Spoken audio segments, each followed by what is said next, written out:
Boa noite a todos no Brasil. Hoje nos encontramos mais uma vez para o Clube de Leitura, 15º encontro, hoje com o monge Alcio Braz, o Eido-san. É um prazer tê-lo conosco sempre. Fique à vontade, a sala é sua. Vamos começar com a leitura do poema de abertura do Sutras.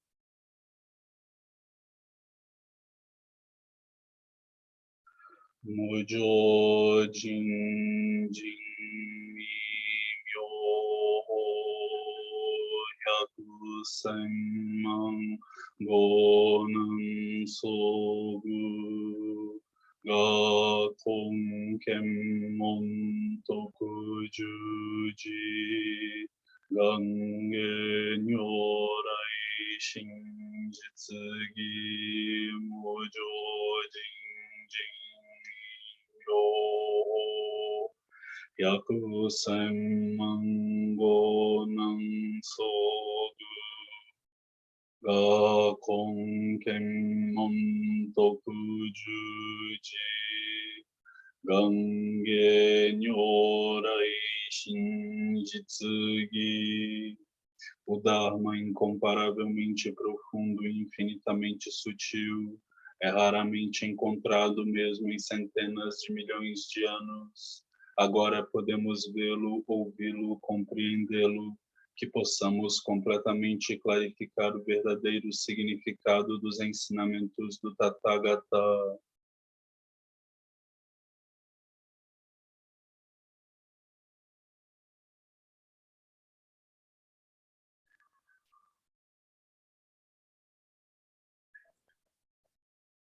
Obrigado, meu querido reverendo Shoei, meu irmão Bruno, os irmãos todos, irmãs, Raquel. Prazer estar aqui com vocês e compartilhar essa leitura do Denkuroku, do livro da Transmissão da Luz. E, na verdade, eu acho esse texto do Kanadaíba, ou Kanadeva, né, é maravilhoso, porque, na verdade, eu acho que ele mostra, ele até fala isso no texto, a gente vai ver, né? Que foi uma coisa meio excepcional que aconteceu. Então teve um encontro instantâneo, né?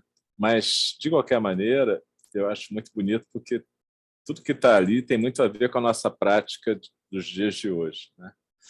O Denkuroku é um texto muito importante que, durante muitos séculos, ele foi relegado a um certo esquecimento, só foi recuperado o estudo dele mais recentemente, a partir do século XIX, mais ou menos. Ele foi recuperado, aliás, com muita coisa também de mestre Dogen, né, que ficou, de certa maneira, sepultado nos cofres, né? Mas, graças a Buda, a gente pôde reencontrar esses textos tão seminais, né, e tão importantes para a nossa prática. Porque, na verdade, uma coisa que a gente vai perceber é que todos esses textos, né, eles falam do Satori, dessa experiência, né?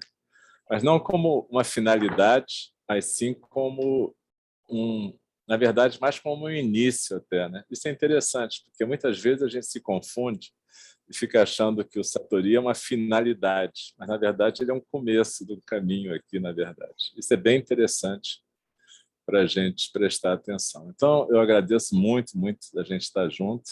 Na verdade, a gente vai estar compartilhando um texto bem bacana, importante, e eu não tenho a pretensão de estar ensinando vocês sobre esse texto. Na verdade, a gente vai estar estudando junto e aprendendo juntos, né? Eu acho que é a ideia da Sangha, né? A gente está em conjunto aqui praticando, né? E eu acho que é isso.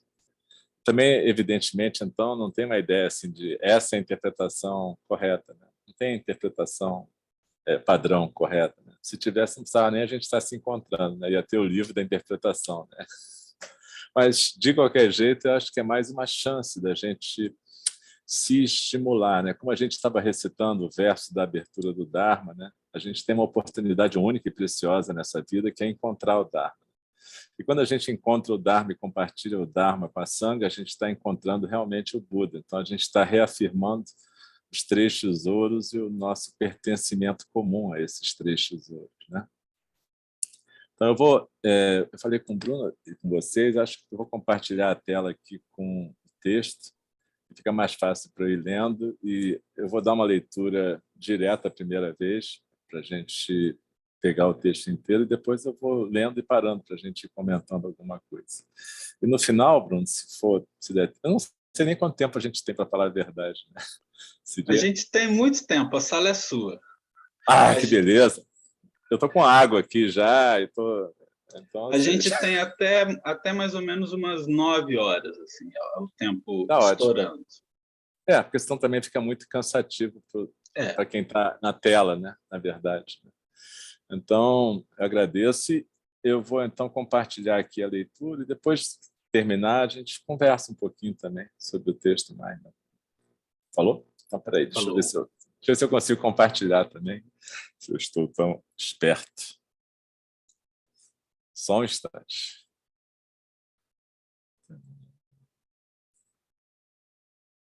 Acho que eu vou conseguir. Eu tenho fé. Grande fé. Grande determinação e grande dúvida se eu vou conseguir realmente. Isso é Hakuin puro. Mas vamos lá. Acho que está aparecendo, né, Bruno? Tá. Espero. Então, é isso. Então, a gente vai ler o capítulo 15 do Denkuroku, Kanadaíba ou Kanadeva, né? Caso. O 15º ancestral, o venerável Kanadaíba, Kanadeva, tendo solicitado uma audiência com o Ryuju Daishi, Nagarjuna Mahasattva, estava prestes a alcançar o portão. Nagarjuna sabia que ele era uma pessoa sábia. Com antecedência, enviou um Jisha, acólito, para pegar uma tigela cheia de água e colocá-la diante do assento do Dharma. O venerável Kanadaíba viu, pegou uma única agulha, lançou-a na água e avançou para ter o encontro face a face. Com alegria, seus entendimentos encontraram-se. Circunstâncias. O mestre. O mestre era uma pessoa do reino sul dos céus de bambu, Nantendiku, Índia Meridional. Era do clã Bishara Vaishya. Inicialmente, ele buscava ações meritórias e gostava de disputas, debates. O venerável Ryuju Nagarjuna, tendo realizado o Dharma, estava fazendo ordenações, ensinando e treinando quando chegou na Índia Meridional. Muitas pessoas daquele reino acreditavam em ações meritórias. Ouvindo, quando o venerável Nagarjuna explicou o sublime Dharma a eles, eles responderam: para as pessoas, ter ações meritórias, acumular méritos, é a coisa mais importante do mundo. Você fala inutilmente de realizar a natureza Buda. Quem é capaz disso? Nagarjuna disse: se você deseja ver a natureza Buda, primeiro você deve eliminar sua arrogância. Essas pessoas disseram: a natureza Buda é grande ou pequena? Nagarjuna disse: a natureza Buda não é grande nem pequena, nem larga nem estreita. Não se trata de bênçãos nem retribuições. Ela é não morte e não nascimento. Ao ouvir a superioridade desse princípio, todos eles voltaram à sua mente de iniciante. Entre eles estava um homem de grande sabedoria, Kanadaíba. Tendo solicitado uma audiência com Ryuju Daishi Nagarjuna Mahasattva, estava prestes a alcançar o portão. Nagarjuna sabia que essa era uma pessoa sábia. Com antecedência, enviou um Jisha, acólito, para pegar uma tigela cheia de água e colocá-la diante do assento do Dharma. O venerável Kanadaíba viu, pegou uma única agulha, lançou-a na água e avançou para ter o encontro face a face. Com alegria, seus entendimentos encontraram-se. Nagarjuna dividiu o seu assento meio a meio e fez com que ele, Kanadaíba, se sentasse ao seu lado, assim como um Akakashô no Ryozen, pico do abutre. Nagarjuna, então, pregou o Dharma para ele. Sem se levantar do seu assento, ele, Nagarjuna, manifestou a fisionomia do orbe da lua. O mestre, Kanadaíba, falou à assembleia dizendo: aqui, o venerável Nagarjuna manifesta a substância e os atributos da natureza Buda, e por isso nos instrui. Como sabemos disso? porque o samadhi sem marcas é como a forma de uma lua cheia. O significado da natureza Buda é o brilho expansivo e vazio. Quando ele terminou de falar, a fisionomia da orbe desapareceu. Ele, Canandaíba, voltou ao seu assento original e recitou um verso dizendo: seu corpo manifesta a fisionomia de uma lua perfeitamente redonda, exibindo assim a essência de todos os Budas. A pregação do Dharma não tem forma, que mostra que não emprega som nem forma. Sendo assim, mestre e discípulo são difíceis de separar. A linhagem vital perpassa por eles. Teixeira. O episódio acima mencionado não é típico. Desde o início, eles, Nagarjuna e Canandaíba, vieram a se fundir no caminho. Nagarjuna não tinha uma única palavra de explicação. E Canandaíba não tinha uma única palavra de questionamento. Portanto, é difícil reconhecer quem é mestre e quem é discípulo. Como distinguir hóspede e anfitrião? Consequentemente, Canandaíba, em particular, propagou esse estilo da linhagem, de modo que, eventualmente, nas 5 regiões da Índia, ele se tornou conhecido como linhagem Daiva, ou Deva. Era como o chamado encher uma tigela de prata com neve e esconder uma garça na lua brilhante. Por ser assim, quando eles se encontraram frente a frente pela primeira vez, uma tigela cheia de água foi colocada diante do assento do Dharma. Como podem existir externos e internos? Como pode o interior e o exterior existir? A tigela estava completamente cheia. No final das contas, não faltou nada.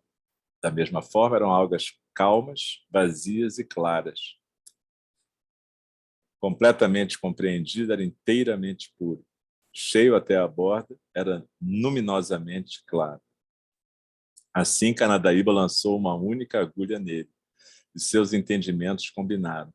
Deve ter sido um discernimento claro, de baixo para cima. Não há verticalidade nem inclinação. Ao chegar a esse ponto, era difícil distinguir mestre e discípulo. Embora sendo eles do mesmo tipo, não havia como igualá-los. Embora estivessem misturados, não havia vestígios disso. O erguer de sobrancelhas e o piscar de olhos manifestam essa questão, e ver formas e ouvir sons revelam essa questão. Portanto, não há nada a ser chamado de o som-forma, e nenhuma visão e audição a serem descartadas. Totalmente claro e sem marcas, é como a vasta amplitude de água límpida. É como quando alguém entende completamente o princípio luminoso e busca uma espada sobrenatural. A pessoa desnuda a ponta da espada neste e naquele lugar, então procede com perfeita clareza para passá-la pela mente. A água também flui, perfurando montanhas e inundando os céus. As agulhas também penetram em sacos e perfuram sementes de mostarda. Porém, uma vez que a água não acaba sendo rasgada por objetos, como ela pode deixar vestígios? As agulhas também têm uma dureza no trato com os outros que excede até mesmo o diamante. Quanto a esse tipo de agulha e água, como poderiam ser outros? Ou seja, eles são seus corpos e mentes. Ao beber, tudo é apenas uma única agulha. Ao cuspir, tudo novamente é água, pura. Assim, o mestre e o discípulo se fundem absolutamente sem eu ou outro. Assim, quando suas linhagens vitais fluem, são verdadeiramente transparentes, não podem ser ocultadas em qualquer lugar dentro das 10 direções. É como, ao espalhar as vinhas da cabaça, enrosca-se na cabaça, escalando indo e escalando vindo. Há apenas sua própria mente. No entanto, vocês não devem apenas compreender a água pura, mas também devem acordá-la e senti-la em detalhes, e esclareçam que há uma agulha em seu fundo. Se vocês engolirem-na por engano, ela poderá prejudicar o caminho das suas gargantas. Embora as coisas sejam assim, não se deve formar um entendimento dualístico. Tudo que é necessário é, enquanto bebendo tudo e cuspindo tudo, pensar em detalhes e ver o que vocês veem. Mesmo que vocês percebam que as coisas são puras, vazias e penetrantes, na verdade isso ainda seria um existente concreto, que se estendia por todos os lados. Não haveria ataques pelos 3 desastres de inundação, fogo e vento, e não haveria nenhum movimento através dos kalpas de formação, permanência, destruição e vazio.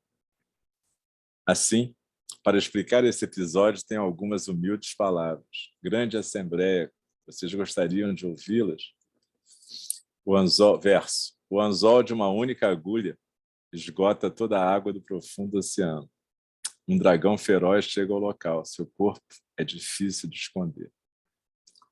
Ainda bem que nosso mestre Keizan já explicou tudo, não preciso nem falar nada. Está no verso aí. O anzol de uma única agulha esgota toda a água do profundo oceano. Um dragão feroz chega ao local, seu corpo é difícil de esconder. Então eu desligo aqui e dou tchau. É como se eu descesse do assento do Dharma e pronto. Mas, na verdade, a gente tem que... Eu acho muito interessante, né? Porque, na verdade, o Denko Roku, nesses todos os casos que ele está relatando, como eu disse, é um elogio do Satori, mas, ao mesmo tempo, dizendo que o Satori não é o final de tudo, é o começo de tudo na nossa prática. E por isso que Dogen Zenji diz que prática é iluminação. Essa iluminação não é algo que você conquista para pronto e acabou. Não é alguma coisa desse tipo. Então, eu acho que o texto, ele realmente procura nos tirar de uma zona de conforto, digamos assim, de uma compreensão dualista de prática e iluminação. Vocês veem que no começo, quando Kanadaíba da Yosho vai procurar a audiência, o próprio Nagarjuna, com a sua percepção clara, sua visão transparente, sabia que Kanadaíba era uma pessoa sábia. Então ele pede para um Disha colocar uma tigela com água diante do assento do Dharma. Isso, na verdade, é aquela pegadinha, né, para ver se realmente o cara está entendendo o que está fazendo ou se ele está ali meio de alegre. E aí o venerável Kanadaíba pega uma única agulha. É curioso, eu gosto dessas histórias, porque você vê, né? Como é que o Kanadaíba tem uma agulha ali sobrando? Mas ele carrega tudo com ele, né? Ele devia ter muitas coisas, inclusive. Mas ele pega uma agulha e joga na água. E foi ter o encontro. Mas o interessante aqui é que Kanadaíba não pergunta nada, Nagarjuna não explica nada, ninguém fala nada, mas o ato, a ação é correta dos dois. Então, na verdade, eles se comportam como um verdadeiro anfitrião e hóspede. Isso é importante. Essa terminologia do anfitrião e do hóspede, mestre e discípulo, né? Ela às vezes confunde a gente um pouco, porque ela dá uma impressão de dualidade. O que a gente não percebe às vezes é que para você chegar na não dualidade, você tem que passar por esse momento, onde as pessoas desempenham certos papéis. Mas você não pode se apegar a esses papéis. A questão aqui é o desapego, é você não ficar apegado à ideia de que, bom, então tem o professor e tem o aluno e pronto, e isso aí é uma existência concreta que se estende pelo universo. A gente vai chegar naquele final da coisa, quando ele fala, bom, se existisse isso, seria uma existência concreta e não haveria as 3 calamidades, incêndios, terremotos, inundações. Mas não é isso que acontece. Então, como a gente tem uma existência nessa dimensão relativa, uma existência em que a gente desempenha papéis, a gente usa esses papéis para o nosso benefício, para a gente poder alcançar a não-dualidade, mas a gente não se apega a esses papéis. Na verdade, é interessante, ele pega uma agulha e coloca na água. E é um gesto muito simbólico, né? Porque naquele momento que você coloca a agulha na água, tem um momento em que a agulha está na superfície da água. E ela afunda. E depois ela não deixa traço desse afundamento. E a água fica clara e límpida, né? Então, ele está dizendo que existe um momento em que tem 2 coisas ali, a agulha e a água, aparentemente. E depois tem só a água de novo, sem traço da agulha. Então, é claro que, na dimensão relativa, existe o anfitrião e existe o hóspede, existe o mestre e existe o discípulo. Mas, após esse reconhecimento, ou seja, o Nagarjuna manda colocar a tigela, Kanadaíba coloca a agulha na água. Ele reconhece a função dele, ele é um aluno, ele não é o mestre. Mas, ao mesmo tempo, na hora que ele coloca a agulha na água, a agulha e a água se tornam um. E desaparece essa diferença. A agulha não fica ali junto com a água. fica só a tigela. Ao mesmo tempo, eu estou misturando aqui já vários trechos, como ele diz no final, se você resolve engolir essa água sem lembrar que tem agulha, você pode ter um problema na sua garganta. E isso é bem interessante, porque se você faz de conta que você pode engolir essa água, se você tem uma compreensão superficial do Dharma e supõe que compreender a não-dualidade é simplesmente falar sobre a não-dualidade, o seu ego vai continuar ali e ele vai entupir a tua garganta. E, de repente, não vai ter essa experiência da água estar límpida, clara, entrar e sair. Porque a questão é uma questão bem delicada, né? O Somerset Maugham tem um romance muito antigo que chama O Fio da Navalha, né? E que é muito bonito, porque é exatamente a agulha na água, o fio da navalha, né? Essa coisa de desapego e de poder trabalhar tanto com uma existência relativa, como a percepção através da prática de que existe uma outra forma de transcender a dualidade, é muito delicado, porque, na verdade, o ego está sempre presente. E ele não é para ser demonizado, o ego é que nos traz aqui para a gente conversar, para a gente estar junto. Então, ele tem que ser instrumentalizado. Mas o problema é que ele é rebelde, né? É que nem aquela coisa que o Dogen fala do cavalo, né? Inclusive, tem aquela questão dos cavalos, né? Tem o cavalo que tem que o chicote chegar no osso para ele começar a praticar direito, né? Alguns cavalos, só de ver o chicote, já vão correndo tranquilos, né? Mas tem outros que tem que levar umas cacetadas. Então, o ego é isso, né? Ele pode se tornar um obstáculo. Mas aqui não, aqui Kanadaíba coloca uma agulha na água, a agulha afunda e ele apresenta a tigela para Nagarjuna. E nesse momento, simbolicamente, seus entendimentos se encontram. É aquela transmissão de coração para coração, Ishin Denshin, que nem mestre Dogen teve com seu mestre também. É uma transmissão instantânea. Mas uma coisa interessante é que aqui foi no momento que eles se encontraram, foi realmente nesse momento. É por isso que é meio excepcional. Na verdade, não é uma coisa típica, né? Normalmente você está estudando com um professor e aí em algum momento acontece isso. Aqui foi logo no momento de entrada. E a gente vê que é importante isso, porque Kanadaíba praticava com essas pessoas do sul da Índia, né? Que estavam muito vinculadas às obras, né? Às ações meritórias, né? Ou seja, de certa maneira, eram pessoas que estavam muito preocupadas com a forma, né? Com a forma da prática, né? Fazer ações meritórias, ações que realizassem a prática dessa maneira. E aí elas ficaram meio revoltadas quando Nagarjuna falou que o que importava era realizar a natureza Buda, né? Isso é interessante porque, na verdade, é uma discussão que, inclusive, tem no cristianismo também, né? Era uma discussão que acabou levando até a reforma, né, protestante. Porque no cristianismo a discussão é o que é a salvação? Ela vem pela graça ou ela vem pelas obras?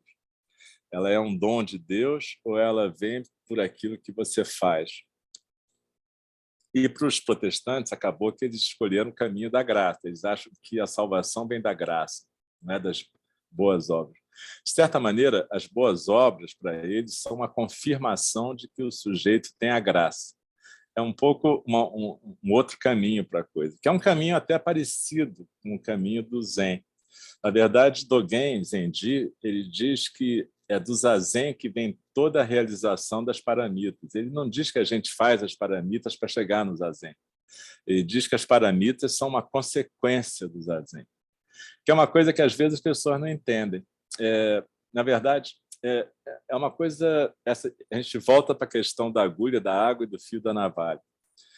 A gente aprende um monte de coisas sobre o que é a conduta, né? Afinal de contas, a gente pratica os 8 caminhos de libertação, né? Mas aí é um pouco como se, na hora que você pratica esses 8 caminhos de libertação, é como se você estivesse domesticando o ego, enquanto você pratica isso só pela sua determinação egóica, digamos assim. Você pode fazer isso, seriam ações meritórias. Mas, normalmente, essas ações meritórias elas são um pouco tingidas por uma coisa do ego de querer alcançar alguma coisa. O ego quer alcançar reconhecimento, agradecimento, méritos, etc, etc, etc. O que Dogen falava era bastante diferente disso. O que ele dizia é que quando você praticava e realmente deixava acontecer o zazen, e eu acho que é importante a gente entender que zazen não é uma coisa que a gente consegue, é uma coisa que a gente para de atrapalhar, na verdade, na hora que a gente desiste de conseguir. Isso é importante para a gente entender que isso, inclusive, está na própria origem do budismo, né? O Siddhartha, durante anos, tentou ardentemente conseguir essa libertação e não conseguiu, usando aqueles métodos que objetivavam alcançar alguma coisa.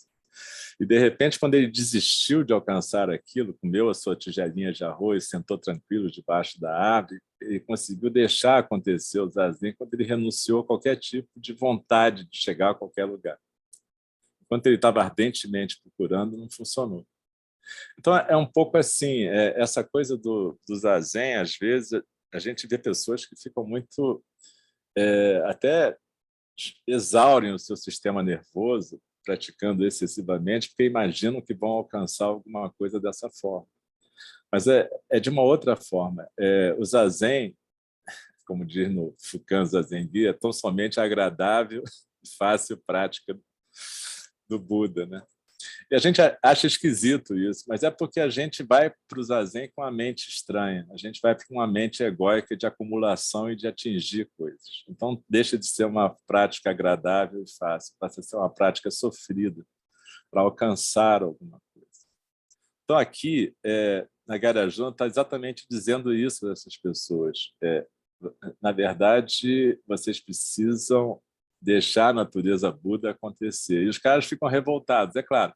Eles estão praticando há anos aquela coisa de construir mosteiros, templos, fazer boas obras, serem generosos. E aí chega o Nagarjuna e fala, galera, não é bem isso. Vocês têm que realizar a natureza Buda. Eu acho que ele deve ter sido um pouco hostilizado, pelo jeito. Eu imagino que não deve ter sido bem legal essa conversa. Mas aí ele fala assim, se você deseja ver a natureza Buda, primeiro você deve eliminar sua arrogância. O que é arrogância exatamente? Né? É a crença nesse ego que eles tinham. Eles tinham uma compreensão egóica do Dharma, eles não tinham uma compreensão clara do Dharma, transparente, eles tinham uma compreensão egóica, que para alcançar certas coisas, você deveria praticar certas coisas. É a visão dualista que o Nagarjuna está... E a Luna está latindo aqui. Eu não sei se ela está discordando de mim ou não, mas acho que chegou um bicho. Luna, só um instante que eu tenho que abrir a porta do cachorro. Isso aí, peraí.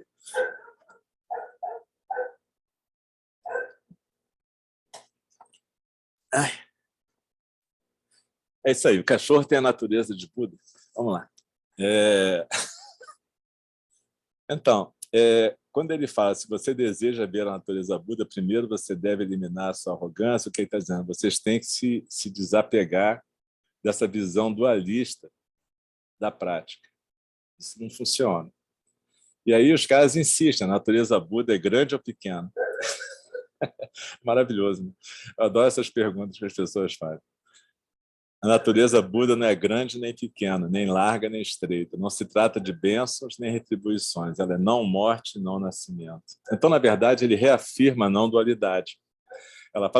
Ele fala que a natureza Buda está além desse mundo de nascimento e morte. É simplesmente não morte e não nascimento. Ou seja, ela não está representada nesse mundo de nascimento e morte. Ela é não morte e não nascimento. Ela é aquilo que se manifesta em tudo. Mas ela não é esse nascimento e morte que a gente está habituado, essa visão dualista. E aí acontece isso aqui, que eu acho até uma coisa interessante. Eles todos voltaram à sua mente de iniciante. Nagarjuna devia ter uma empatia, assim, um carisma maravilhoso, né? Porque hoje em dia o pessoal ia ser mais resistente, né? Eu acho que eles não iam aceitar muito bem isso, não. Mas graças a Buda, eles aceitaram e voltaram à mente de iniciante deles. Eu acho bonito esse termo, mente de iniciante, né? Porque ele aponta exatamente para um dos três fundamentos da nossa prática, que seria exatamente o não saber. Né? Aquele quando você abre mão do que você acha que sabe. Na verdade, é interessante a gente falar um pouco disso, porque mente de iniciante é bem difícil, na verdade. Principalmente para a gente que pratica. Porque a gente tem um problema, a gente lê inúmeros sutras e explicações, a gente pratica e a gente começa a abandonar essa mente de iniciante. É tão legal quando a gente conversa com uma pessoa que não tem todos esses estudos que a gente tem, que elas fazem perguntas fantásticas. Né? Elas fazem perguntas claras, às vezes, que a gente nunca pensou, porque a gente está preso nesse mundo intelectual ainda. Então, esse não saber, quem fala muito de não saber é o Bernie Glassman Roshi, que fundou a Ordem dos Construtores da Paz Zen. Ele fala que tem 3 fundamentos no Zen: o não saber, o testemunhar e a ação compassiva. Mas esse não saber, o que ele chama de testemunhar é quando você está no não saber e você pode olhar para a realidade. É aquilo que está naquele voto do Bodhisattva, né? A realidade é ilimitada, faça o voto de percebê-la. Tem várias formas de dizer isso, mas é o terceiro voto do Bodhisattva que a gente recita, né? Quer dizer, a realidade é ilimitada, faça o voto de percebê-la. E para isso você tem que ter um não saber, ou seja, você tem que ter a mente de iniciante. E aí o Kanadaíba estava lá. Ele e o Nagarjuna, como a gente comentou, percebeu que ele era uma pessoa sábia, né? E ele fez aquela ação de colocar a agulha na tigela. E aí o Nagarjuna fez aquela cena bacana que o Buda fez com Mahakashyapa, o macacachô, no Pico do Abutre, que foi chamar ele para sentar e dividir o assento do ensinamento. Que foi uma maneira bem concreta. Vocês veem que tem uma coisa da ação, né?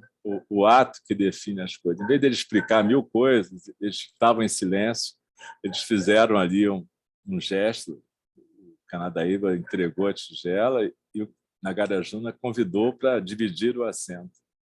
Então, ele não fez um discurso sobre a transmissão de coração a coração, ele simplesmente colocou o Kanadaíba do lado dele.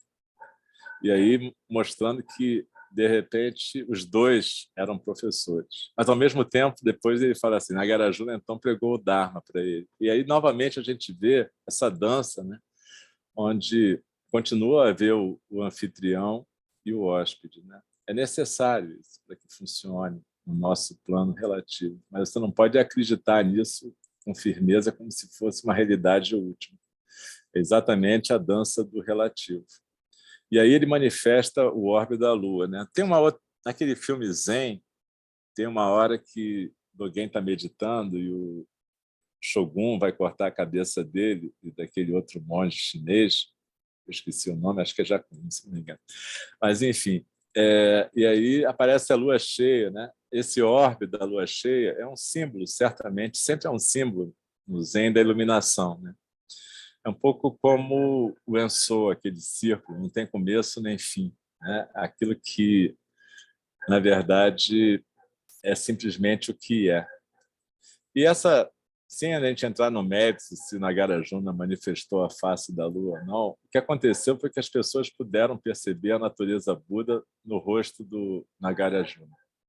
Ou seja, o que o Nagarjuna conseguiu fazer ali foi manifestar a não dualidade, para que eles pudessem experimentar. Como eles experimentaram isso, eu não sei. Mas aqui está descrito como uma visão. Eles tiveram uma visão da lua cheia. Né? O que importa é que está sendo dito aqui que todo mundo que estava ali compartilhou essa visão do brilho expansivo e vazio, que é uma coisa linda. Né?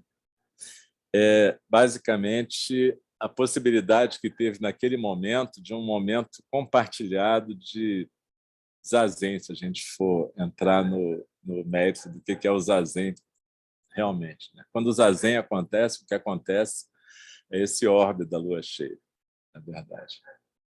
Porque é exatamente a manifestação desse brilho expansivo e vazio. Eu costumo falar para as pessoas que quando o zazen acontece, a gente não está mais. Né? A gente depois pode sentir o perfume do zazen. Mas quando ele realmente acontece, não é uma experiência da gente, no sentido típico do termo. Porque se fosse uma experiência da gente, seria uma experiência do ego. O zazen está além do ego, na verdade. Ele é alguma coisa que acontece muito além. O que aconteceu aqui é o samadhi sem marca, ele é como a forma de uma lua cheia. E aí, Canadaíba recitou um verso: seu corpo manifesta a fisionomia de uma lua perfeitamente redonda, exibindo assim a essência de todos os Budas. A pregação do Dharma não tem forma, que mostra que não emprega som nem forma. Sendo assim, mestre e discípulo são difíceis de separar. A linhagem vital perpassa por eles. E aí vai dizer aquilo que a gente comentou. O episódio não é típico, né? Quer dizer, desde o início eles estavam fundidos no caminho.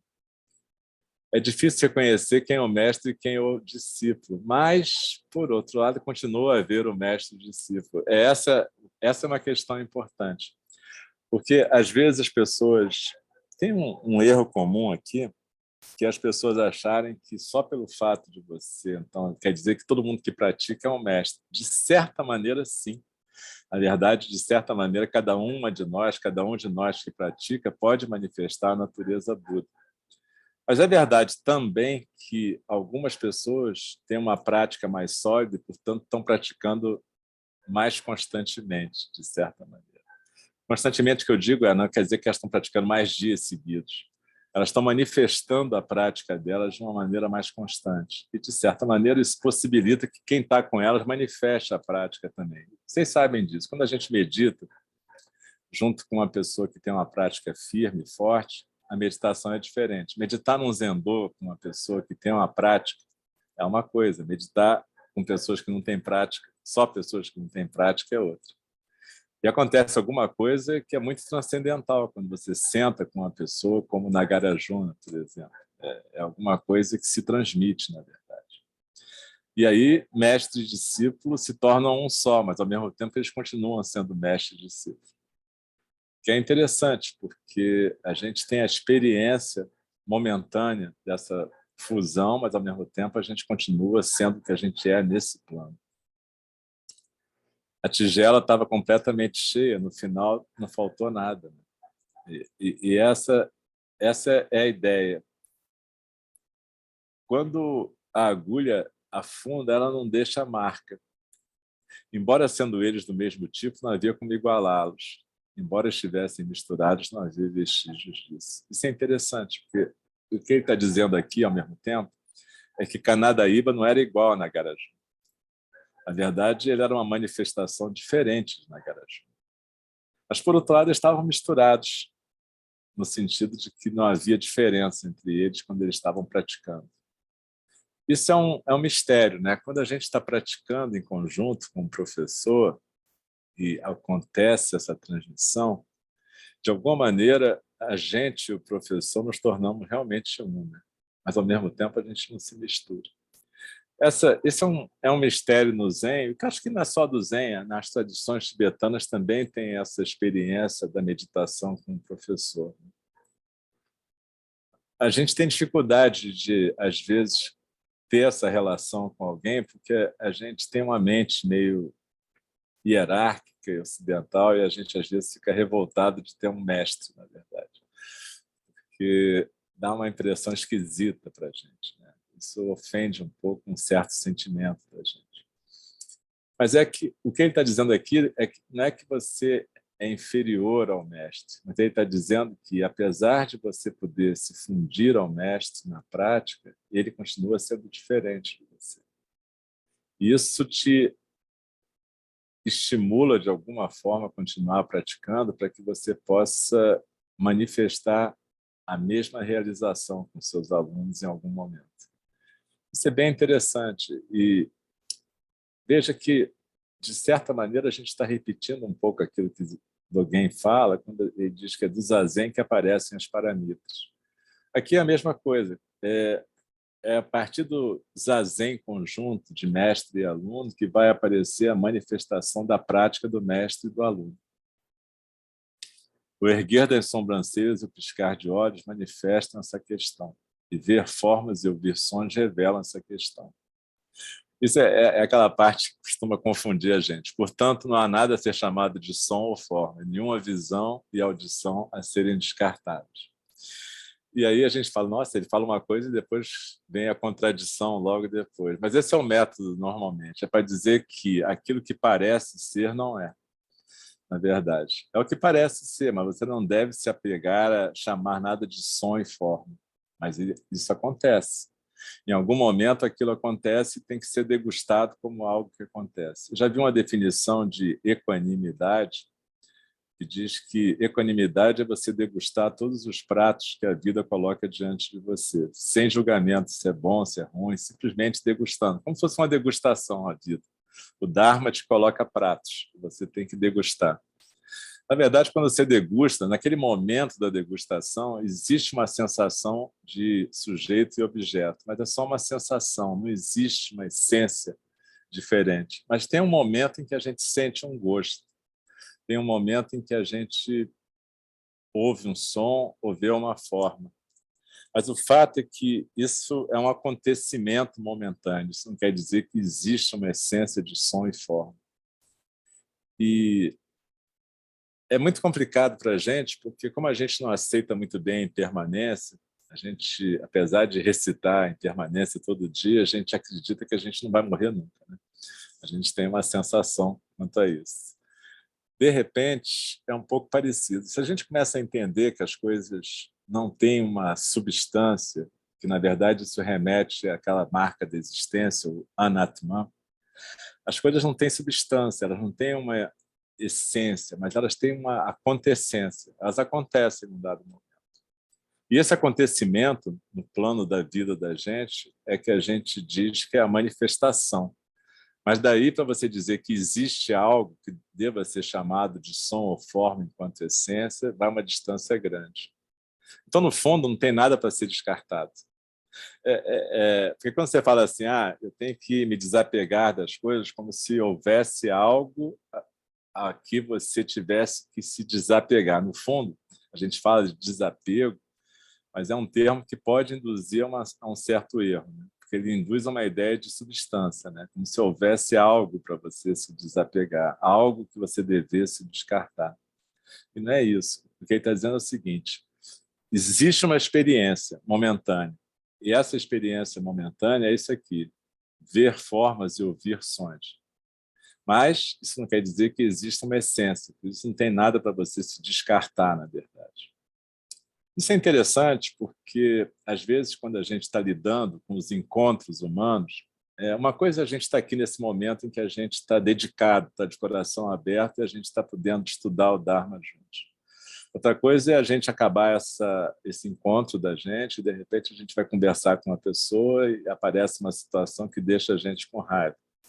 E aí é curioso, porque tudo isso aqui vai para o beleléu e a gente esquece tudo isso e tudo passa a ser muito concreto. A raiva, a ação inadequada, o conflito. E aí a gente não consegue lembrar disso e entender, tá bom, a raiva é uma coisa que nem esse som e essa forma. Sentir a raiva é que nem ouvir um som. Aquilo existe momentaneamente.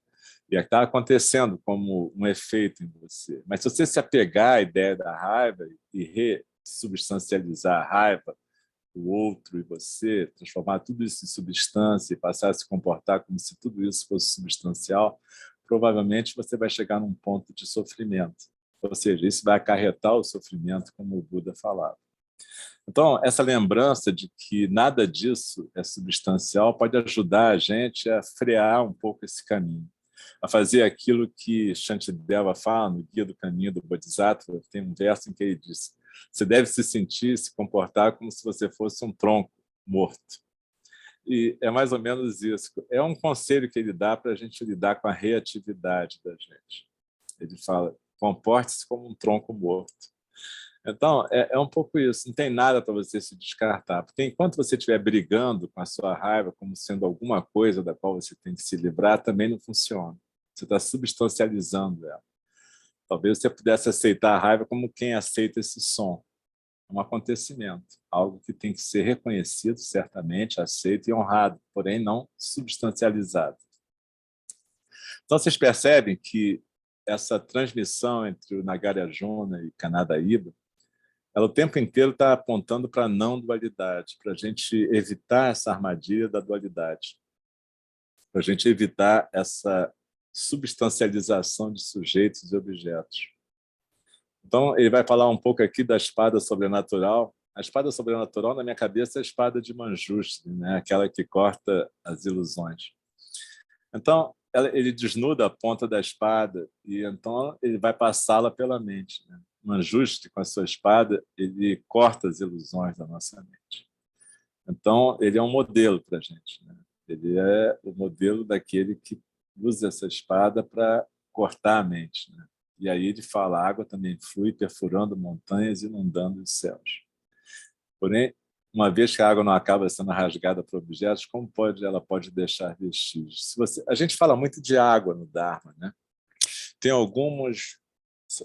até alguns textos, alguém também fala, mas tem algum texto da transmissão, não sei se é no primeiro, em algum, em que fala da água do Dharma, né? Da chuva do Dharma. É um texto que a gente usa, é uma fala que a gente usa, né? Quando a gente fala de um sui, né? Por exemplo, um trainee do Zen, né? Que ele é uma água, né? Que deve se escoar quando encontra um obstáculo, né? Não deve ser alguém que bate de frente com os obstáculos, mas ele deve ser que nem a água, né? Ele deve escoar quando ele encontra uma montanha.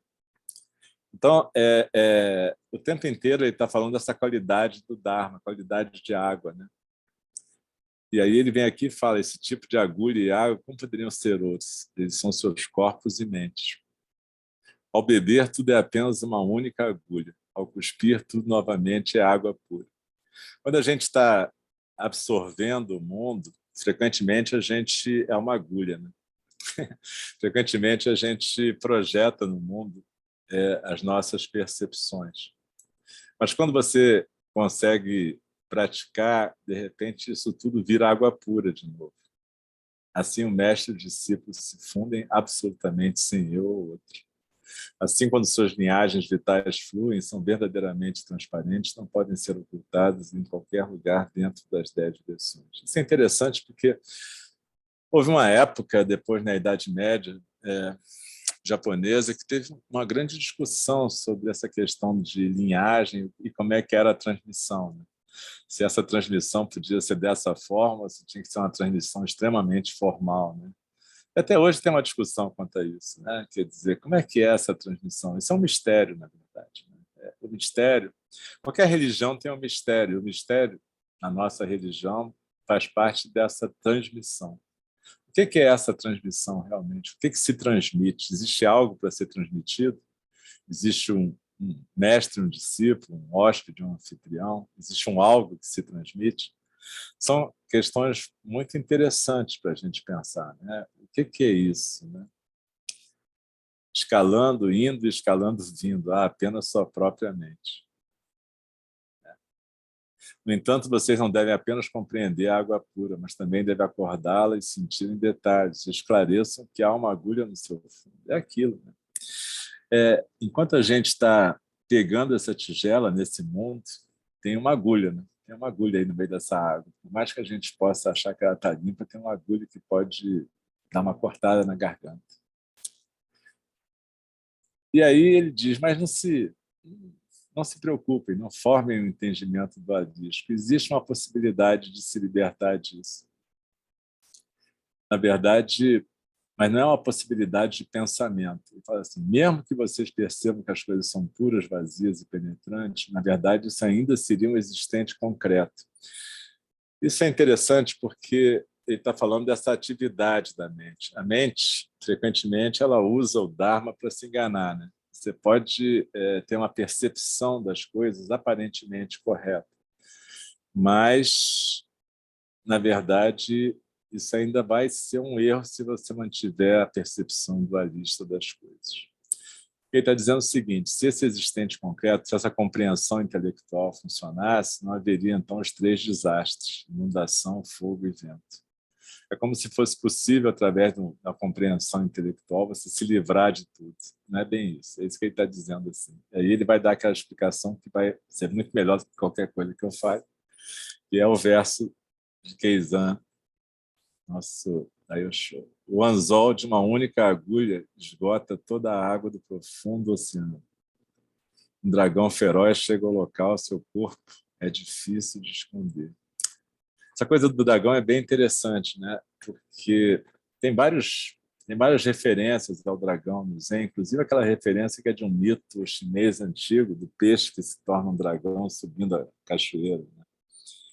Mas e tem vários koans que falam sobre isso, né? Tem um que um monge pergunta para o mestre se é possível ouvir o uivo do dragão a partir de uma árvore morta. E aí o mestre responde: é possível ouvir o rugido de um leão a partir de um crânio. E, na verdade, tem a ver com esse caso, certamente, porque essa é uma ideia do Zen, né? Que para você despertar, você tem que morrer. É a ideia de que o dragão só vai uivar quando a árvore estiver morta, ou o leão só vai rugir quando o esqueleto, quando for um crânio, não for mais uma cabeça com carne. Por quê? Porque a ideia é que você tem que morrer para o seu funcionamento habitual, para os seus hábitos mentais habituais, para você poder deixar alguma outra coisa que transcende esse habitual acontecer. O problema é como é que a gente pode identificar esse morrer e renascer no Zen, né? Quer dizer, a gente frequentemente se deixa levar por experiências místicas que, na verdade, não são bem isso, né? Não é uma experiência mística, na verdade. Ou pode ser chamado assim, mas, na verdade, é uma experiência do mais perfeito estar presente. Eu acho que, quando o Kanadaíba encontrou Nagarjuna, ele pôde realmente se libertar de todo aquele entulho ritualístico que estava acontecendo lá no sul da Índia. Muitas ações meritórias, muita forma.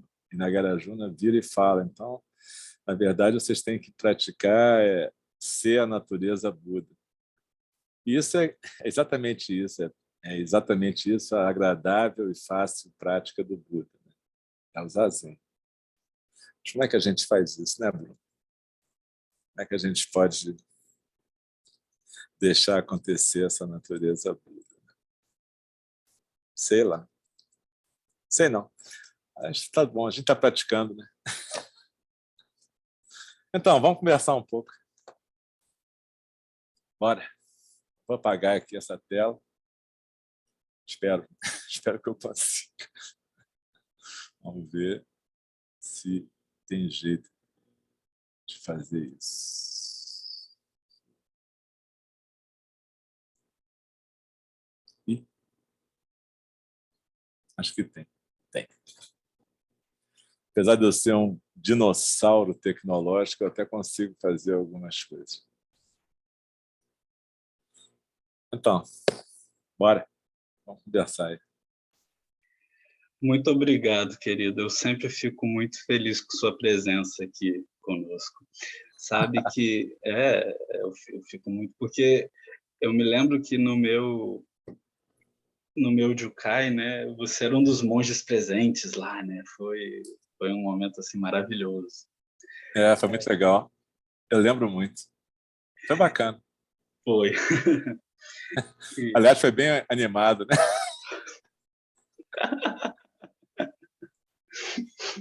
mas voltando ao texto, né? Você Voltando ao sabe texto. que eu tô aqui em Yamagata, no templo, em um dos templos do meu professor, né? E aí ontem o meu professor, anteontem, ele veio aqui porque, como neva aqui, né? Neva muito, tem que fazer todas as cerimônias que faz no final do ano, tem que fazer agora, porque o pessoal não consegue chegar no templo, né?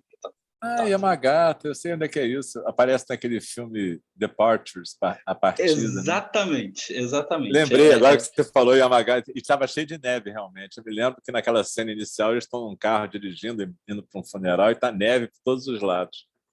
É Por isso que eu lembrei, aquilo, você falou Yamagata, eu me lembrei. é aquilo.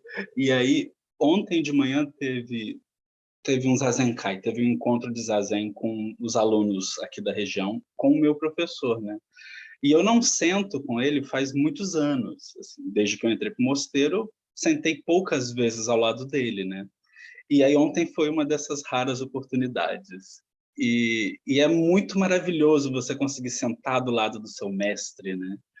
Assim, é uma experiência muito muito transformadora sempre. E aí ontem ele falou uma coisa assim incrível sobre essa questão da iluminação, né?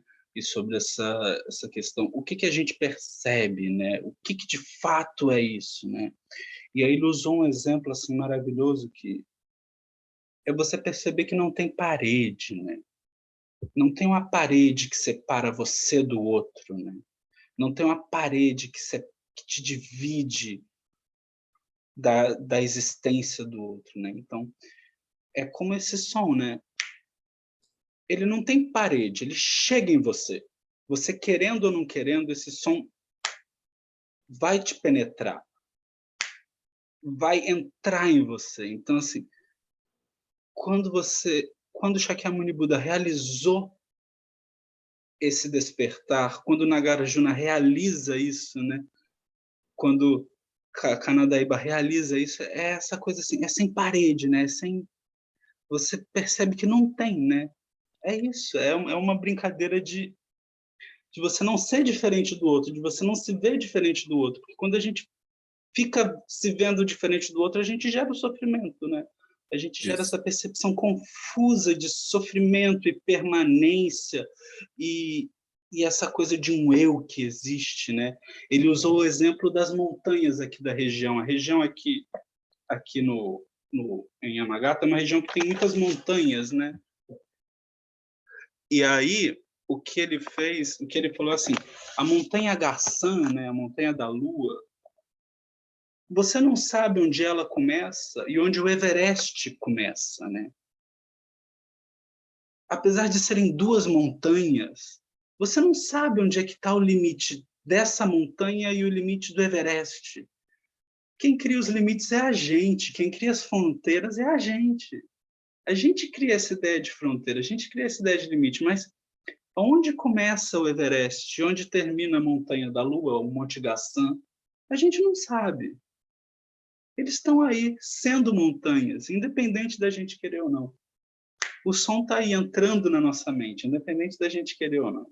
Né? Então, essa coisa de criar essas paredes, criar esses limites, é um equívoco, né? Porque você fica se prendendo a essa ideia desse eu, desse ser, né, individual, né? Quando a gente pode simplesmente se manifestar um com todos, né? Sem essas paredes, sem esses limites colocados, inventados, né? E esse texto ele traz muito isso também, né? Assim, quando Nagarjuna senta e aí coloca a Canandaíba para sentar do lado dele, né? A gente fica assim, então professor e aluno são iguais, né? E aí ele começa a pregar o Dharma. E aí como é que ele prega o Dharma? Ele desaparece. Você imagina a cena, né? Um monte de monge e aí ele pá, vira uma lua.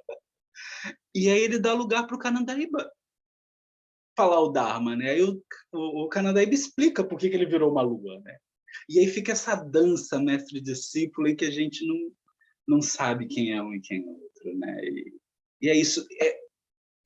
Esse não, talvez o maior ensinamento ali não tenha sido Nagarjuna ter virado lua, né? Ter manifestado a natureza-mente, mas esse subir para ensinar o Dharma e se mostrar não se mostrar essa não diferença, mostrar essa não parede, né? Essa não divisão. Isso talvez tenha sido a maior expressão do Dharma naquele momento, que é difícil de perceber porque é muito sutil, né? Eu acho que era um pouco disso que eu gostaria de compartilhar com vocês. E eu sempre gosto muito de agradecer ao Eido-san, porque ele é maravilhoso, ele tem uma percepção assim, profunda do Dharma. Muito obrigado, querido. Eu que te agradeço. E isso que você falou é muito bacana. E eu acho... Eita, o cachorro está um pouco agitado, acho que tem algum gambá aqui, mas tudo bem. Mas eu acho que essa coisa é tão interessante, esse momento, né? Me lembrou quando você estava falando sobre Canadaíba ensinando através, quer dizer, Nagarjuna ensinando através de Canadaíba e vice-versa. Me lembrou o Sutra do Coração, né? Que na verdade Buda prega através de Avalokitesvara, né? Na verdade, Shariputra está se dirigindo ao Buda e Avalokitesvara que responde, ali, manifestando a sabedoria, mais além da sabedoria, né? O Sutra do Coração. E o tempo inteiro, nesses textos, a gente vê essa não parede, como você falou tão bem. E o tempo todo a gente tem que lembrar disso, porque a gente está sempre erigindo paredes. Né? Problema. É um problema sério, sério, sério. A gente gosta, né? Acha confortável a gente construir esses cabés, né? Essas paredes, essas limitações, né? Para a gente manter seuzinho menor, né? Confortável, assim. Porque de certa forma desconfortável em um primeiro momento você olhar e, putz, eu não sou sozinho, né? É muito Isso. mais do que eu, né? Assim, então, é meio que quando a criança descobre que ela não é só ela, né? É Eu vi aqui, doloroso. eu vi aqui no bate-papo Ah, tem Maestrelo. perguntas. É o Maestrelo. Ele falou que eu não entendi bem uma palavra aqui, moísmo. O maestrino ele coloca assim: uma dúvida, é possível fazer paralelos entre a equanimidade dentro do Zen com a ideia do moísmo? Talvez moísmo sejam as tradições vindas de Moisés, né? Que se fala de que todos são iguais abaixo dos céus. É, quer dizer, na verdade, a equanimidade ela fala mais de Ah, uma ação, o né? moísmo ele coloca uma escola chinesa. Aí eu já não sei. Eu também não sei, eu não conheço, por isso que essa palavra ficou estranha para mim. Mas, de qualquer maneira, uma coisa eu posso pensar que equanimidade fala de uma ação, e não fala de seres necessariamente serem iguais, mas fala de uma ação, ou seja, de você aceitar o que vem, vai como vai. Então, é uma aceitação misturada com paciência e não julgamento. Então, eu acho que é mais uma característica, uma qualidade da ação do que propriamente um ser. Né? Quando você fala todos os seres são iguais, você está conceituando que existem seres, né, e que eles são iguais, mas, de qualquer maneira, você está dizendo que são seres separados. Né? Eu não sei se tem muito a ver. Agora, realmente, eu não conheço o termo, também não sei o que quer dizer exatamente moísmo. Né? Então, talvez seja uma escola mesmo.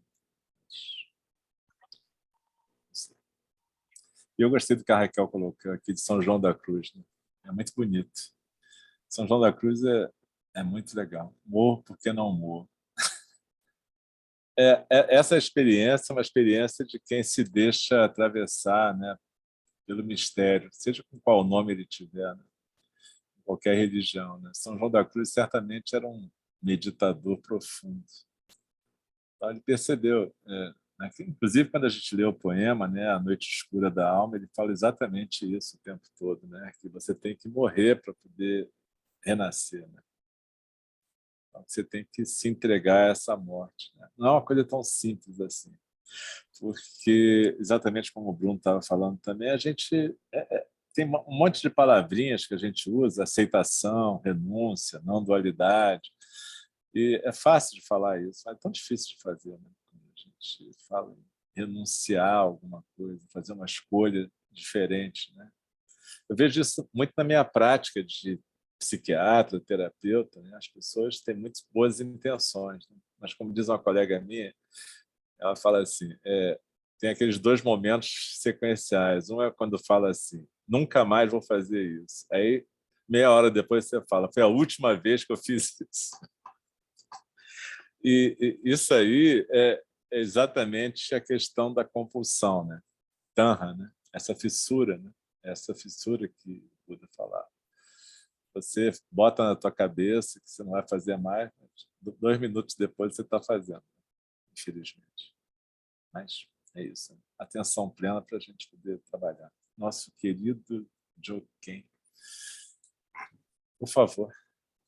Ido-san, muito obrigado. Eu te agradeço estar aqui. Eu tive poucas oportunidades de poder te ouvir. E hoje foi uma oportunidade que vai ficar gravada, acho que até o final da minha vida, porque é mais claro do que o que você explicou hoje para a gente, acho que é impossível. Foi extremamente claro, assim, muito, muito incrível mesmo. Inclusive, tem a passagem da agulha na água, né? E eu não consegui desenvolver o que que era aquilo, né? E percebi como a gente sempre tenta interpretar esses acontecimentos, essas passagens, de uma maneira intelectual e simbólica, né? A nossa mente sempre tende a tentar resolver eh, essa coisa, né, que nunca precisou ser resolvida de fato, e que a gente sempre tenta usar a nossa bagagem simbólica para decifrar uma coisa que é indecifrável, né, que está como está. E quando você falou sobre essa passagem da eu falei: "Claro, olha que como eu estava sendo tonto, olha por que caminho que eu estava tentando entender isso", né. E foi muito muito muito inspirador. Que bom. O Shoei ele comentou sobre Seika Orochi, né, nosso mestre. No domingo passado eu também encontrei com ele, e ele falou uma coisa muito parecida, né, com outras palavras, né. Ele falou sobre que a nossa mente comum é como acima da água, né, acima do nível do mar, onde a gente olha várias ilhas, né. Tem uma ilha grande, uma ilha pequena, uma ilha com uma montanha mais alta, uma ilha com uma montanha mais baixa. Mas a a questão é como é que é debaixo da água, né, debaixo da linha do mar. Se a gente tira toda essa água, onde é que começa um lugar, onde é que começa o outro, né. Exato. E essa passagem da agulha, ela é muito muito legal, né. Ele até tem uma parte no texto em que ele coloca, como é que é, que ele coloca a frase que é do Hokky Ozamai, né, eh, que A é a garça, isso, né, é, "Gina no Miyuki o Morime Getsu no Hirokakusu", né, colocar a neve em cima de uma bandeja de prata e esconder a garça branca sobre a luz da lua, né. Então, são coisas que, estão ali dentro da nossa dentro do nosso mundo relativo, a gente distingue as coisas. É necessário usar, a nossa consciência discriminatória enquanto ferramenta para lidar com as coisas da vida, mas que no final das contas não há limite entre, uma coisa e outra, né, onde anfitrião e como é que é a outra palavra? hóspede, hóspede. Hóspede, né, se confundem, né, no final das contas quem recebe o quê, né. Eu não sei, né, nem muito o que comentar, assim, na verdade é agradecer a a clareza com que, os comentários foram feitos. Muito obrigado. Eu que te agradeço. Inclusive, porque é muito legal quando a gente compartilha o Dharma, porque cada coisa que um de nós, uma de nós vai falando, vai trazendo outra coisa para os outros. A gente vai ampliando o nosso conhecimento. É bem interessante. Porque, no fundo, se você pensar, quando você algum dia for falar sobre esse texto, você vai juntar tudo isso que a gente falou aqui, que a gente está falando, que você falou, que outros professores vão te falar, o que você mesmo está trabalhando, e vai sair uma interpretação completamente igual e completamente diferente. Isso vai ser interessante. É muito legal, né?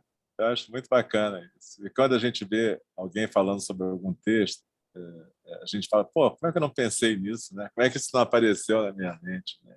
E aí a pessoa também está vendo aquilo, né? Ela não está vendo outras coisas que apareceram na sua mente. Esse é o poder do sutra também, né? Ele evoca coisas, né, de acordo com as nossas experiências. Isso que você falou do mar, da superfície, do fundo, né? Por exemplo, me lembrou aquela questão da psicologia budista, né, em que você fala de 8 consciências, né? Por exemplo, a mais profunda nessa metáfora de profundidade seria realmente a Laya Vijnana. E aí tem aquela coisa, né, de você semear sementes kármicas em Alaya Vijnana ou você deixar que as sementes dármicas subam, né, para poder fazer com que o Dharma se manifeste na superfície. É uma questão, tem as duas possibilidades para a gente sempre. Né? A gente pode ficar enchendo a laia e uma libélula, dragonfly, apareceu aqui. A gente pode estar semeando a consciência de depósito com nossos karmas, ou a gente pode estar se abrindo para o Dharma poder nos semear. Sempre tem escolha. No final das contas, a gente tem que sempre criar as condições, né? Isso. A partir das nossas escolhas, né? Olha só, um deles chegou aqui. Esse é o caramba. Está ali sentado. A outra não sei onde foi parar. E aqui tem a libélula. Mas vamos lá, Raquel, fala aí. Raquel levantou a mão. Eu ia falar exatamente o que o Joken-san falou, porque eu sou a malandra do Dharma, né? Porque eu sou a malandra, né? A Badi Bertin sabe quando eu falo. Badi Bertin, eu não sou a pessoa da academia, eu sou a pessoa da barriga de panda. O meu limite é sentar no chão com as crianças, eu não sou da academia. Aí a coisa quando fica apertada demais, e esses textos são bem complexos, né? Esses do Decorocô, porque a gente leu 3 livros antes, que os mestres um pouco que mastigavam para a gente, né? Assim, é um Dharma palatável. Decoroku, não. O buraco é mais embaixo, né, gente? E assim, aí é que você fala, gente, o que é isso, né? E aí eu tive a mesma impressão que o Joken-san. Aí você foi explicando, eu falei, gente, ainda bem que tem essas pessoas para explicar, assim, esmiuçar o que é cada uma daquelas coisas ali, porque eu não teria condições de entender nessa complexidade de jeito nenhum. Aí você foi falando, eu fiquei vidrada hoje, assim, geralmente quarta-feira é um dia muito cansativo para mim, Shuai-san sabe, e eu estou um pouco cansada no Clube do Livro, e hoje eu fiquei muito atenta, que eu falei, olha isso, aí vinha outra coisa, olha, era isso, olha, você vai, né? Abrir os portais mesmo, assim, né? Muito bom, assim, muito obrigada, viu, Alcio-san, pela clareza, suas vidas aqui são sempre muito boas, né? Sua visão do Dharma é muito maravilhosa, assim, e a forma como passa também, né? Porque não basta entender para si, né? Como a gente consegue transferir isso ali para o outro é muito importante. Muito obrigada, viu? E eu tenho uma pergunta, eu não sei nem se é uma pergunta, essa coisa dos méritos, porque a gente sabe, né? No Zen a gente não fica com esse negócio de acumular mérito, a gente simplesmente caminha fazendo o que tem que fazer. Mas é inevitável, às vezes, a gente fazer uma associação que tem que ter alguma coisa acumulada para trás, porque a gente vê nitidamente, assim, pessoas com grande facilidade, ou mesmo práticas, né? Não prática até formal, prática no mundo com grande facilidade, grandes caminhos abertos, e práticas com grandes obstáculos, né? Praticantes, às vezes, muito com intuito muito bom, com muito esforço, né? E com grandes obstáculos assim a romper. Nos tibetanos eles não têm a menor cerimônia de falar isso. Eles falam tem que acumular mérito, sim. Vamos acumular mérito. Eles não têm cerimônia, né? Eles falam precisa acumular mérito, porque esse upgrade tem que vir. Se não veio nessa manifestação agora, que venha na próxima. Então, bora praticar, bora trabalhar. No Zen, eu vejo que isso é um pouco, assim... Não, gente, não vamos falar nisso, não. Não vamos falar, porque é a coisa do ego, né? Eu entendo o que é o contexto, é diferente. Mas existe essa acumulação, né? Não tem, não sei, eu fico nessa dúvida, assim. Depois o Bruno pode também falar o que ele sentiu ali. Mas duas coisas. Uma coisa é sobre essa questão do texto sagrado. Você sabe que,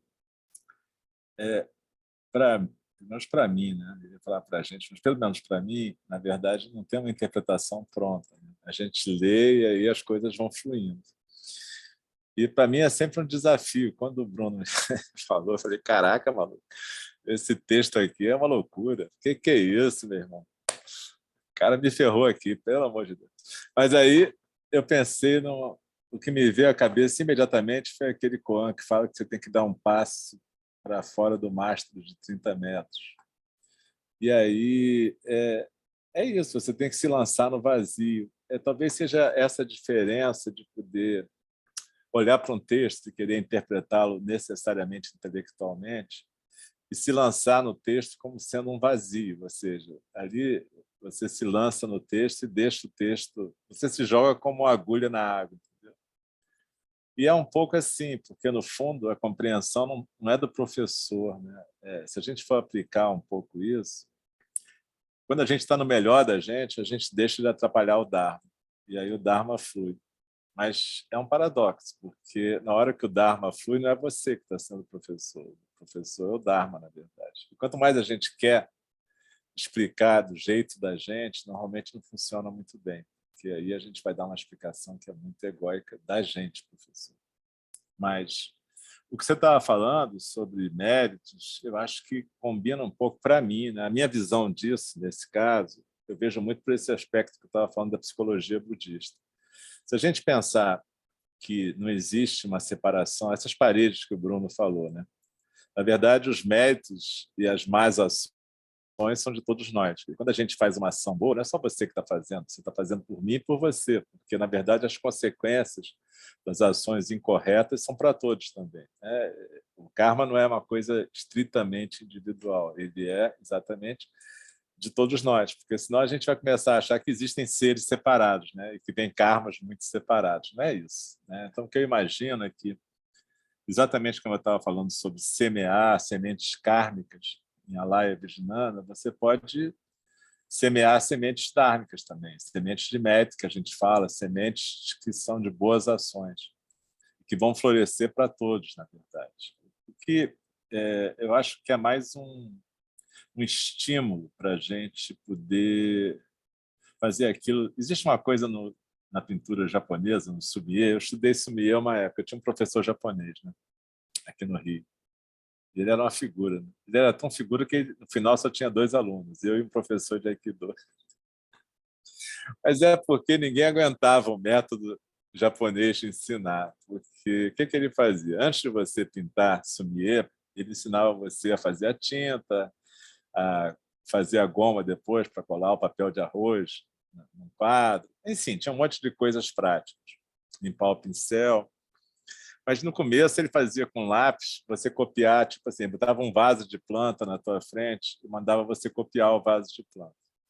E aí ele depois pegava o teu desenho e dizia assim, onde é que está essa folha aqui? Aí você olhava e realmente aquela folha não existia, você inventou uma folha, você não estava copiando a figura, você estava inventando uma figura. E aí ele amassava o seu desenho, jogava fora, faz outro. E aí, você pode imaginar que, normalmente, para as pessoas do Rio de Janeiro, quando você faz um negócio desse, o cara já fica meio puto da vida, né? Porque ele pensa assim, pô, eu sou pintor, eu venho aqui aprender sumie, o que acontece? O cara vem aqui e manda destruir o meu desenho. Então, no final, eu virava para ele assim, professor, o senhor nunca vai ter alunos aqui. Eu só quero dizer isso para o senhor, viu? Porque desse jeito não vai... Ele ria. Ele estava um pouco se lixando, entendeu? Agora, eu aguentava, porque eu já estava no Zen, e o Zé aguentava, porque era professor de Aikido. Então, a gente já estava habituado com a metodologia de copiar e imitar, antes de querer ter muita criatividade, entendeu? Porque a ideia é você copiar até você domesticar o seu ego a ponto de alguma outra coisa que vai se manifestar, como Nagarjuna se manifestou junto de Kanadaíba. Então, o problema aí é você domesticar o seu ego. Então, eu acho que, às vezes, nas tradições tipo tibetanas, eles frisam muito essa imitação, né? Tanto que eles meditam muito com visualizações, eles visualizam bodhisattvas, e quanto mais perfeito você visualizar o bodhisattva, com detalhes como cores de roupa, adereços, mantras, formas, você vai se comportar como aquele bodhisattva. Então, se você está praticando se identificar com Avalokiteshvara, você vai se identificar, que eles chamam de Chendresi, que você vai se manifestar como Chendresi. Então, no começo, isso é meio artificial, até que depois você vai deixar Chendresi fluir. Eles fazem muito isso com mérito, na verdade. Só que a abordagem de Dogen, Zenji, é diferente. Né? Ele prefere que a gente pratique Zazen e, a partir do Zazen, tudo isso apareça. Mas é claro que, no Ocidente, eu não sei, eu acho que daqui a uns 100, 200 anos vai estar tudo muito misturado. porque essas diferenças têm a ver com épocas que o Dharma estava separado também. Em cada país da Ásia, ele tinha uma existência que as pessoas nem sabiam, às vezes, dos outros que existiam. Mas o jeito que o mundo vai, eu não consigo imaginar que fique tão separado. Porque, no fundo, não sei, todos nós, né? Quer dizer, eu já pratiquei com sanghas tibetanos, eu já pratiquei meditação com eles, acaba que isso vai penetrando na gente também. Eu pratico com meus alunos Tonglen, aquela meditação tibetana bacana, que é um pouco parecido com meta, meditação Theravada, Metta Bhavana. Mas Metta Bhavana, Tonglen, oficialmente não tem isso no Zen, né? Mas a gente acaba colocando, e aí vai misturando tudo, no bom sentido, né? Cada coisa mantida na sua prática, mas você acaba vendo que as pessoas são diferentes e algumas pessoas precisam de práticas diferentes também. Não adianta você querer botar todo mundo no mesmo formato, né? Agora, as explicações, viu, Raquel? Eu não me preocupo muito com isso, não, assim, do tipo, o que é acumular mérito, não acumular mérito. Se o cara quer fazer ações meritórias, isso deixa ele feliz, deixa ele fazer as ações meritórias dele, vai fundo. Aqui, eu tenho a impressão que o Nagarjuna estava numa outra vibe, porque ele estava querendo que as pessoas não usassem as ações meritórias como um obstáculo para o Dharma, na verdade, porque elas estavam muito apegadas egoicamente àquelas ações. Mas é óbvio que se você fizer isso de uma maneira menos egóica, é bacana. Acho que é isso. É, Bruno? É muito interessante, né? Porque, por exemplo, nós temos todo um corpo litúrgico, né? Nós fazemos liturgias. E o que são essas liturgias, né? É muito você deixar o Dharma se manifestar pelo Dharma. Quando você repete um sutra, um ensinamento do Dharma, que vem passando de geração em geração, você está manifestando o Dharma pelo Dharma, né? Você está mostrando ao mundo, a essa manifestação física, olha, esse Dharma de Shakyamuni Buda existe dessa forma, né? Forma não é mais que vazio, vazio não é mais que forma é exatamente vazio, vazio é exatamente forma. Isso é uma parte do Sutra da essência da perfeição de sabedoria, né? E quando você manifesta isso para o mundo, de alguma forma você manifesta o Dharma no mundo, né? Usando esses meios limitados dessa manifestação física de som, forma, né? A gente consegue manifestar o Dharma, né? E aí, quando isso acontece, é uma coisa assim maravilhosa para o mundo, né? Os ensinamentos estarem aqui, surgindo mais uma vez, né? Então, por um exemplo, né, o que a gente faz aqui como monges, né? Toda manhã, ao meio-dia e de forma vespertina, nós recitamos sutras. E quando a gente recita o sutra, existe uma coisa muito importante. Talvez a coisa mais importante na cerimônia não seja nem o sutra em si, mas é o eco. É para onde a gente direciona esse ensinamento, né? Então, assim, o eco é o local em que a gente diz, olha, a gente recitou esse ensinamento e que esse ensinamento possa ajudar todos os seres, que esse ensinamento possa fazer com que todos despertem a percepção iluminada, a percepção bodhi, a percepção desperta das coisas, da realidade, né? Que não aconteçam as três formas de desastre, né? Que é a guerra, a fome e a doença, que são as três manifestações em que o Dharma não se manifesta, né? Que isso não aconteça. A gente faz uma série de pedidos e dedicações, né? Mas não que isso seja muito importante para a gente em si, mas muito mais para um convívio dentro da sociedade, né? Então, essa função, inclusive a função do monge é essa, né? Essa função social, né? De você ser a ponte, de você ser a conexão, não entre a pessoa X e o sagrado, mas entre a pessoa X e a pessoa Y, que ainda se percebem como X e Y, né? E que você possa ser essa ponte que quebra essas paredes, que você possa ser essa ponte que manifesta o Dharma, como o Dharma deve ser, né? Então, isso é um exemplo, né? Quando a gente recita um sutra e dedica os méritos recitados desse sutra, né? Ou então quando a gente faz uma prática e dedica esses méritos, né? Por um exemplo, o exemplo que eu dou é o que a gente faz aqui agora. Isso é um tipo de prática. A gente está manifestando o ensinamento. E quando a gente terminar, vai ocorrer uma dedicação de mérito, né? Que os méritos dessa prática se estendam a todos os seres e que possamos todas, nos tornar o caminho iluminado. A gente, de alguma forma, usa esse artifício de dedicação de mérito, de construção de mérito, como um meio hábil para poder manifestar o Dharma, né? E para fazer com que crie essa ponte entre eu e o outro, né? E que esse eu e o outro não se percebam mais como eu e o outro, né? Que a gente possa sempre dividir esse assento, como Nagarjuna mostra, né? Que a gente possa sempre se manifestar como a lua cheia e depois sumir.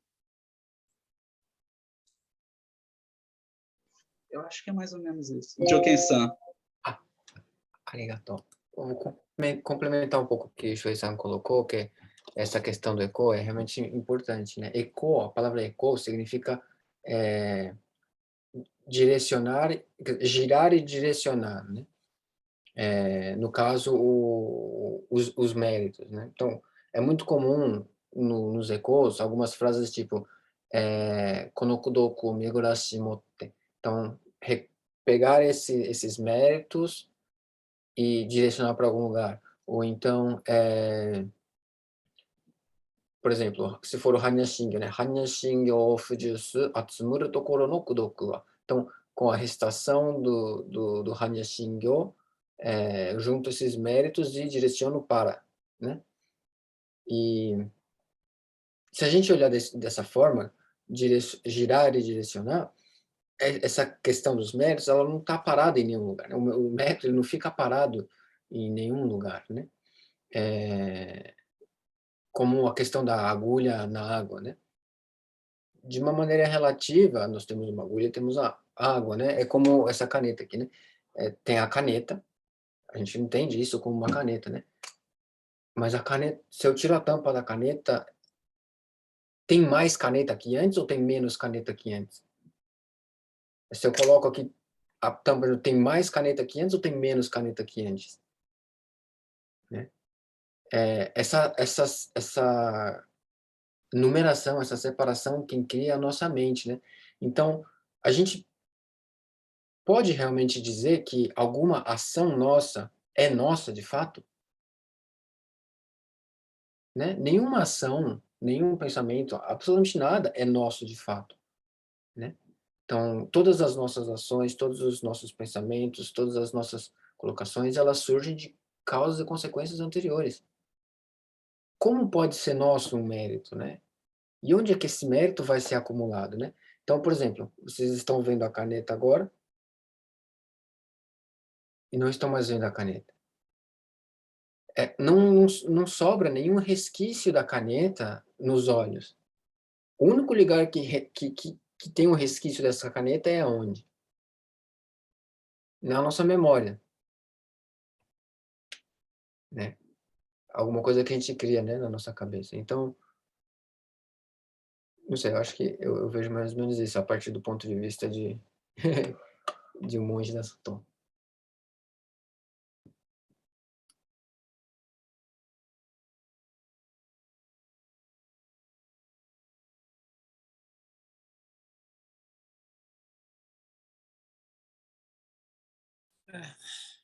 É isso aí. 9 horas. Já passou das 9, Bruno. Vamos embora. Vamos embora que eu quero sumir também, que nem os grandes mestres. Vamos todos sumir na hora que apaga. O Zoom tem uma coisa boa, né? A gente pode fazer essa experiência de sumir, né? Agora todo mundo some. Agora todo mundo some, né? E, ao mesmo tempo, eu acho que tem uma coisa interessante nessa coisa da internet. Dentro da tragédia toda que está ocorrendo, que ocorreu, a gente descobriu que a gente podia experimentar muito mais essa coisa de somos todos um e estamos todos juntos, né? Menos paredes. Né? Você está em Yamagata, eu estou aqui em Friburgo, os outros estão em Goiânia, em outros lugares, né? Quem está no Japão também, suponho. E, então, é isso que acontece. Né? A gente atualmente está tendo mais essa experiência. Onde começa o Everest, onde começa a Montanha da Lua. É isso. Onde é que começa Yamagata, onde é que começa Friburgo.